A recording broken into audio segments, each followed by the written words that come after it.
let's start with the big one. Brian, you noticed that there is a video game console in GTA 6 in the trailer sitting on the coffee table in presumably Jason's apartment, and it bears some striking resemblances to a certain console that we're familiar with.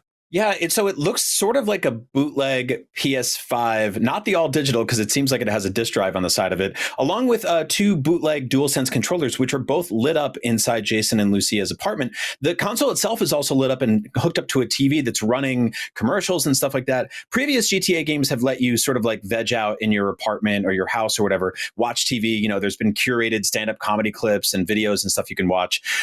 Previous GTA games have also had arcade games in them and video games that you can play inside of GTA. So if you're sick of playing GTA in GTA, you can play other stuff. You know, there's a whole history of arcade games that you can play in GTA Online. Dating back to GTA Vice City, there was stuff like Poga the Monkey and Degenitron. You know, a lot of them have like funny perverted names and stuff like that. And I love that. It's great. So I'm wondering, can you play GTA 5? In GTA 6, do you think they'll port GTA 5? Because GTA 5 gets ported to everything, right? It's the new Skyrim. It's on every system, basically, except for you, Nintendo. Maybe you'll get one on Switch, too. But I'm wondering what kind of games we'll be able to play in GTA 6 that aren't GTA 6. Because I want to sit down in my apartment on that dirty couch. I want to grab my bootleg DualSense. I want to power on my bootleg PS5 Pro or whatever that thing is, and I want to play some video games that aren't GTA 6, because after a long day of playing GTA 6, I want to play some GTA 5. I think, okay, it's not gonna be GTA 5, but I would not surprise me. I feel like GTA 2, we could get that in there. Like, that would be great. Kind of like Uncharted? How you could play Uncharted and Crash Bandicoot, right?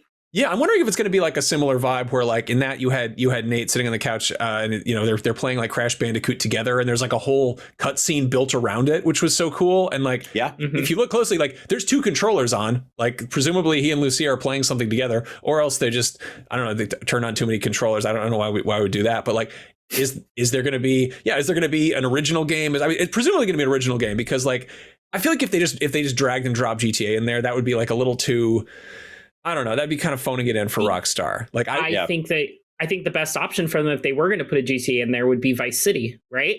Why not put Vice City in this game that has Vice City? I mean, that would be, like, you can get old PS2 games running emulated on like a crappy Android phone. Like, it's not beyond the realm of possibility they would have something like that in there. I just think like stylistically they would probably rename it and like reframe it as something that's sort of self-aware. Like they always have, they could have had a Red Dead Redemption arcade game in GTA Online, but instead they had Badlands Revenge 2, which is like sort of paraphrasing.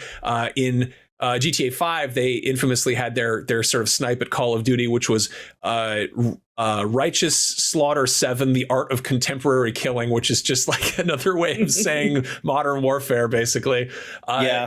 Which, again, there were clips of that, but you couldn't actually straight up play it yourself. But I think it's totally realistic to expect that there's going to be some kind of playable game within GTA 6. The question is, will it be a GTA game? Which, I mean, there's a whole bunch of heinous acts in this trailer performed by Jason and Lucia, and I think that the most sort of reckless thing that they do is power on both of those DualSense controllers and then pass out on the couch. We all know historically that DualSense controllers have a battery life of about 6-7 minutes tops, and so by the time those two get up from their power nap or whatever they're doing there powerfully, those controllers are going to be dead, and that's a problem. I think you guys need to take care of that. Maybe plug those controllers in, and then you can fall asleep. Yeah. Now, speaking of battery-powered things tucked away in the GTA 6 trailer, one thing that jumped out at me is Lucia has a ankle monitor on at one point. And obviously, like, we know that she, winds up in prison and then comes out and is presumably on parole. How does that work in a GTA game? Like, is she going to have like a certain time limit where she can be outside? Like, will she have a curfew? Again, this is one of those things, if it was any other studio, I'd be like, it's just part of the story, but it's Rockstar. So like, it wouldn't really surprise me if there's some chunk of the game where you've got to tolerate this annoying ankle bracelet. And you're like, I don't know, like Shia LaBeouf in Disturbia, where you got to go do crime, but you're trying to avoid getting getting, dinged for like, are you going to have a timer up and your bracelet starts flashing red, and if you don't get home in time, it just gives you a 3-star wanted level? Like, that would be very funny considering the sheer amount of crime you would do between those things, considering this is a GTA game. Like, my gut reaction is that they'll work the same way the traffic lights work in GTA, in that you just say fuck them and you just ignore them entirely, right? I mean, I could see from a gameplay sense where basically it's a limited range, to where basically if you hit a certain point, it'll be like, mission fail or like something like that. So you have to stay in those confines until a big story beat happens. And she finds a way to, like, you find a hacker that's able to hack the bracelet so it thinks you're home all the time. I feel when like you're not. I feel like that's the equivalent of, in the older ones where, like, if you cross the bridge in GTA 4, they'd start sending like police helicopters after you. And it, again, it kind of kneecaps an open world to keep you locked into one particular area. But like, I don't know. I want to see what they do with that. I think there's definitely potential for something cool there. On a much dumber level, if you look closely, Jason has a pet snake. Where people are always like, can you pet the dog? Forget that. I want to know if you can feed frozen mice to the snake. Can you feed the snake? Why even frozen? Let's go fresh. You go out in the Everglades and catch the mice and then bring them home and then put them in there. Like, that's Max. I hope you get pet lizards and iguanas and snakes and gators and all sorts of stuff in this game. Like, it just seems right. They've really focused on a lot of the wildlife in Florida, and getting to see some of it in tanks. Like, I mean, we've even seen, like, there's a cat in the bodega just kind of hanging out. I love all that kind of stuff. I hope you get a pet in this game, and it's sort of like a Tamagotchi or whatever, where you can go out and shoot a bunch of people, but you have to get home by a certain time and make sure you feed it. It's fresh or frozen. I mean, they had that with Chopper. They had the Chop, the dog. Yeah. Like, they had a whole app with that where you had to like clean up his poop in the yard. Yeah. Everyone forgets about that. Why leave your pet at home? Just take your pet with you. Like, this is the biggest GTA, right? Let me take my snake with me and just have it around my neck. Can you equip and throw it at people to disarm them and before I shoot them in the face? That's actually highly encouraged activity in Florida specifically. Like, I think if you're going to do a crime in Florida, it's the cops are lighter on you if you are wearing 1 or 2 lizards. There's going to be a lot of iguanas and stuff. There's one shot of like a bunch of seagulls on Jason's porch, and I just can't help but be like, what? Like, if you put like a bread bowl out there, will you get like a whole lot of them? Again, this is like, these are idiotic things to wonder about a video game, were it not from a studio that has such a pedigree for putting completely absurd, weird little details in their games. I mean, I don't know. GTA 5, they were like, how do you spice things up a little bit? I don't know. Put peyote all over the place that turns you into a dolphin. Why not? Like, they do bizarre things with these games. So I'm excited to see what happens there. One little detail. We got the killer needle drop from the Pointer Sisters. We could be so hot together. Leonida is basically Florida, infamously hot place to be. One of the first shots you see is Jason walking to his apartment, and there's visible beads of sweat dripping down his shoulder. And, he's been up on a roof, like fixing his shingles or whatever. Are you going to have dynamic sweat? No. Before that, he's not fixing shingles. He's plugging leaks. This is Rockstar pointing fun at people who did the leaks. He's plugging that's leaks. So good. Oh, he literally says, "I'm plugging some leaks." Oh, so man, they're releasing this trailer because they don't want leaks to get out. And you know what? They got away with it because the first GTA 6 trailer, as we all know, leaked early with Bitcoin watermarks all over it. Then got subsequently pulled down, forcing Rockstar's hand to rush the trailer out like 12 hours before it was supposed to initially publish. So yeah, this is a great theory, Jada. I love that so much. Okay, they knew what they were doing. Yeah. Yes, they did. I think they're going to go even further. If they're already pointing fun at this in the trailer, I bet there is going to be some sort of mission where you get to like really just destroy an entire Bitcoin operation. Like that, there's got to be a mission in there where you just own some crypto bros. Okay, I want to come back to the crypto thing. Can we talk about this? How hot this game is? Literally, like, will you sweat in real time? It's like, again, like Witcher 3. That's a 10-year-old game. Geralt's beard grew in real time. You have to go get it shaved. Like, this is a kind of detail you'd have in an open world game. It's not that crazy. If you get too sweaty, will you get stinky? Do you have to shower? That was a thing in Metal Gear Solid 5. Again, 10-year-old game at this point. Rockstar has been working on this one for like 15 years. So, you know, they got plenty of time to figure it out. Another detail is you see all these shots of people on the beach. Can you get a sunburn or a tan? I have to imagine so, yeah. Like that seems very par for the course. I mean, you look, can go in back Animal to San Crossing. Andreas, go back to San Andreas, eating food changes your body type. Yeah. So like it's that, I think a tan and just changing the shader on your character basically as you know you accrue sunlight like on your body. Like I think that's I love it. I think that's like low pickings for them. And again, like these shots of people on the beach, these background characters. There's like this old dude who's got this amazing like old white guy sunburn. He looks like the dude whose ice cream keeps dropping in Lilo and Stitch. Like I don't know. I love that they're spending the time to make these little details and put these things in there.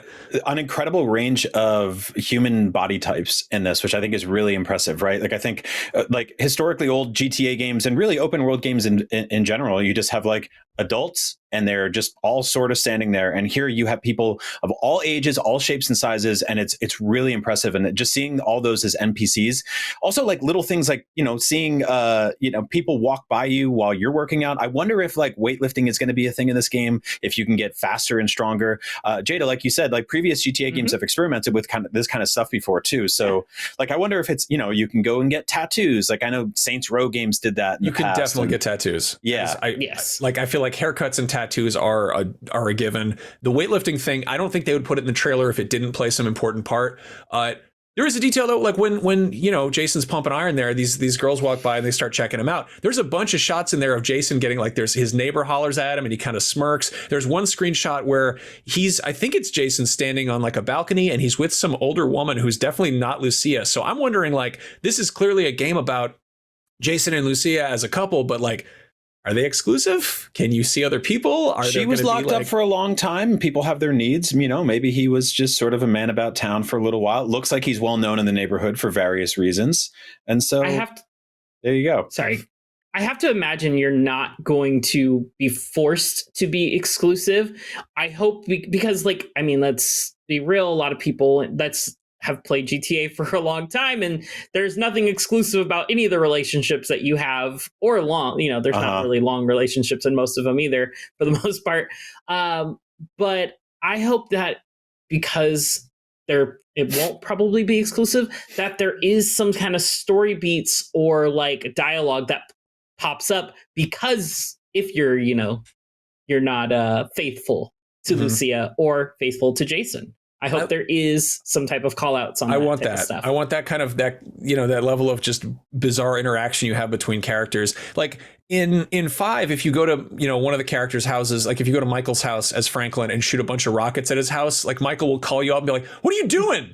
Quit it!" And it's like such a wonderfully weird detail. Like it's anticipating what players are going to try to do, and like that's yes, more of that, please. Always. Everybody remembers like the friendship stuff from GTA 4. You know, when your cousin would call you to go play darts, and if you didn't do it enough, like the friendship levels would go down. But dating in that game was hilarious. Like one of my favorite stories in that game ever was like I went on a date with a woman in that game, and I stole a helicopter, and I bailed on it. And she stayed in it while like there was police shooting us out of the sky. And she's like, "I'm never calling you again." And like 3 days later, she hit me up and she's like, "Hey, I haven't heard from you." And I'm like, "Yeah, I left you to die over the city. So I didn't think we'd get a second date here, but sure, I'll entertain that." So yeah, I want to do that again. That was so fun. Something occurred to me about this is like this is a series about committing crimes, and like, you know, one of the two fail states is getting busted. We've all been busted a million times. Like you can hear that noise in your head, busted. Like have we ever served time? Like have there ever actually been like repercussions for this where you have to go to jail and deal with it? Generally not to my memory. I think like, it's usually you just wake up later and you're penalized money. No, exactly. Yeah, you wake up in front of the police station and you're broke. Right, exactly. And like we know for a fact that this is a game that the story beats center around Lucia being in prison. Like she's meeting with the parole board, and like there's all these shots of her getting let out. Are we going to have sections where she's in jail and having to deal with people in prison? Like I could totally see that being, maybe is that the tutorial? Is that where they teach you how to like fight people and what your health system looks like and all that. Like I think it'll probably be one of the like coolest opening 45 minutes in video game history. And 15 years from now, when this game has been ported to every platform, you'll be like, Rockstar, just let me skip this part, and they'll be like, nope, can't do it, sorry. Yeah, no, I don't know. I'm curious about that because I know they put a prison in GTA 5, and I don't think it really does anything. Like I think you get in trouble if you go there, and like maybe there's some stuff maybe it's like a map in online. I'm not sure. I'm sorry. They've been making updates for that game for like 13 years. I'm sorry, I haven't been keeping up with it, but like. Yeah, I mean, it's crazy to build this entire structure and like, populate it with inmates and like, wardens and all that, and then not have it come up in the story at all. Like, I am so excited to see if there's, that level of detail is undoubtedly going to be here. But like, what if is there going to be a sequence where you're stuck in jail and you got to deal with it? Like, it's definitely going to be a little bit annoying in that, this is a big, huge open world and you start out, or at some point in the game, you're locked up, but excited to see how that plays out. Piggybacking on that and the ankle bracelet, there's a shot of Lucia picking up trash wearing an orange vest doing community service. And when she comes in to sit down with Jason on the couch to realize their controllers are almost dead because they didn't plug them in, she's wearing this like community service vest. And are you going to have to walk around picking up trash? Like That's one of my favorite mini games in No More Heroes, the other revolutionary open world video game. But no, that's a thing you can do in No More Heroes. So clearly, Rockstar was inspired by Suda51's seminal classic trilogy. Yeah. Well, I mean, Schedule 1 is hot right now. It's a game all about doing crimes and doing drugs and all, growing drugs. But like, also you walk around and pick up litter with like a trash claw thing, which is funny. I don't know. You're gonna have to like. I can see it being just like an activity on the map where you're able to like just throw on your vest and like spend some time cleaning up to like chip off hours off of a community service record that you have to meet by a certain date in the story or something. Yeah, like, I believe it. Now you mentioned Bitcoin earlier or crypto or whatever, like the fact that was a thing, smeared all over a GTA trailer. This is a thing that is kind of pervasive in our current society. Like it's all over the place. It's the thing people talk about. It would not surprise me one bit if there was some section of this game that is crypto oriented, especially in the, you're going to be running drugs. You're going to be doing illegal stuff. That's a great way to kind of conceal, no money. But at the same time, there's also a shot where Jason's walking out of the liquor store and there's a dude at a kiosk getting a lottery ticket. And I want to know which of these things plays a bigger part. Because like the, 5 had like real estate, it had the stock market, it had all, like they have all these incredibly deep systems in there that you can, if you take the time, you can make a ton of money messing with those. But it's such like a bizarre background thing. It's not like a major story beat. It's just kind of in there. And I want to know how they incorporate that this time around. I hope you can win the lottery in this game. I think that sounds really fun. In terms of the Bitcoin thing, I 100% think there's going to be a mission where you rob a bunch of people of Bitcoin. This is the sequel to GTA 5, which had a mission where you robbed Facebook, basically. Like it was, Rockstar is they very much love dunking on contemporary tech bros, and that's a moving target, obviously. But the target is pretty clearly on Bitcoin dudes now, and so let's get them. Yep, rob them for everything they have. Now, before we move on, can we talk about some of the characters that we've seen that they either showed off? I'm going through their site. There's a character named Booby Ike. Yeah. Booby Ike. Like this kind of like, it's crazy. It's just kind of a crazy day. It is so funny to spend like $500 million making this game, and this is going to be the biggest entertainment, release of pop culture history. And there's a character named Booby. It's great. I love it. That's something like a 5-year-old would come up with. I bet his real name is like Robert Isaac, and then somebody tried to write Bobby, but they spelled it wrong, and then it stuck, and they're just like, he's Booby Ike. That's his name. He actually got his name from an upside-down calculator, Max. Stupid. Terrible. So one thing I'm really curious about this game is, like, we know that there's 2 protagonists. That's not a surprise. Is there character switching? How does that work when they're in a close relationship? Like in 5, the character switching was like a really great way of it almost acted as like fast travel. Like you would swap between characters around the map. You'd have, bespoke missions depending on who you were playing as. It's a little different. Like, Trevor and Michael and Franklin all had a good reason to stay away from each other when they weren't on a mission together. Like they were basically trying to, have an alibi, not have any connection whatsoever. Mhm. How do you do character switching if their characters are living together? I don't know. It's odd. I mean, we just got a massive open world game, highly detailed with an intricate weather system just a few months ago called Assassin's Creed Shadows, which handled character switching in kind of a cumbersome way in retrospect. Like, I think that the three of us have talked at length on the show about how much we love that game, about how that specific aspect probably could have been done a little bit better, right?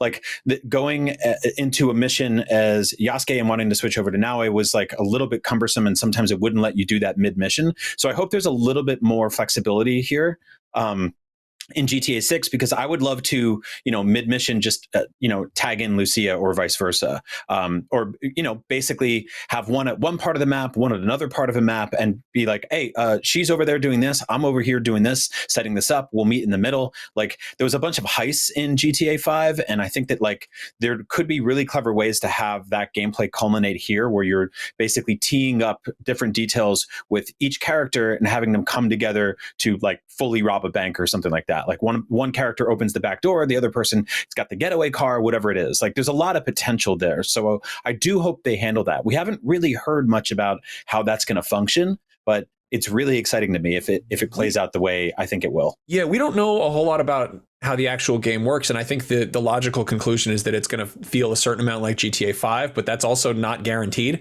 at all. It's entirely possible that character switching is not a thing, like that you just jump between the characters based on what's happening in the story, which I feel like might be jarring for some people or frustrating. But like, again, I have faith in Rockstar. I think they'll make sense of it. But like, we're basing a lot of what we think this game is going to be like on a game that came out a very long time ago at this point. So it's going to be curious how that plays out and how that fits together. Yep. Maybe you swap characters, after just a night of some fun at home with the other character, and then you swap consciousness between characters. Just